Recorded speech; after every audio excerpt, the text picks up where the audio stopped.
তারেক রহমান এখনও ভোটার হিসেবে নিবন্ধিত হননি, তবে চাইলে নির্বাচন কমিশনের বিশেষ সিদ্ধান্তে আগামী নির্বাচনে তিনি প্রার্থী ও ভোটার হতে পারবেন। এমনটা জানিয়েছেন ইসির সিনিয়র সচিব আখতার আহমেদ। আর কমিশনার আনোয়ারুল ইসলাম সরকার বলেছেন, আচরণবিধি লঙ্ঘন করলে কাউকে ছাড় দেবে না নির্বাচন কমিশন।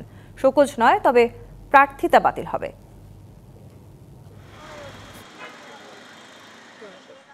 ত্রয়োদশ জাতীয় সংসদ নির্বাচন সামনে রেখে কর্মব্যস্ত নির্বাচন কমিশন। সোমবার দুপুরে নির্বাচন কমিশনে সংবাদ সম্মেলন করেন ইসি সচিব আখতার আহমেদ। এ সময় গণমাধ্যম কর্মীদের বিভিন্ন প্রশ্নের জবাব দেন তিনি।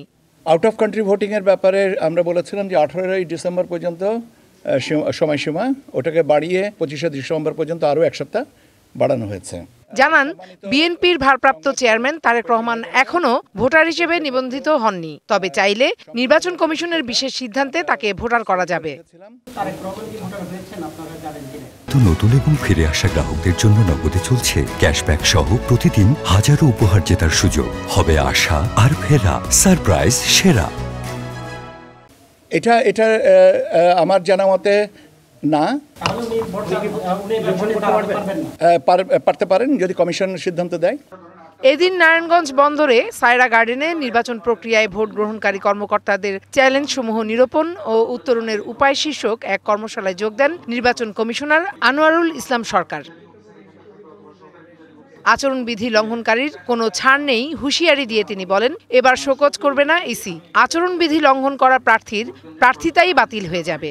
আচরণবিধি ভঙ্গ করলে কাউকে ছাড় দিবে না নির্বাচন কমিশন, এই মেসেজ আমরা দিচ্ছি। এবং ওই যে কি বলে যে লোক দেখানো শোকজ ফোকজের মধ্যে নাই, সোজা ক্যান্ডিডেটের যে প্রার্থিতা সেটি বাতিল হয়ে যাবে। আসছে নির্বাচন হবে যথাযথ আইন মেনে, যেখানে ম্যাজিস্ট্রেটরা সবসময় তৎপর থেকে যথাযথ ব্যবস্থা নেবে বলেও জানান এই কমিশনার।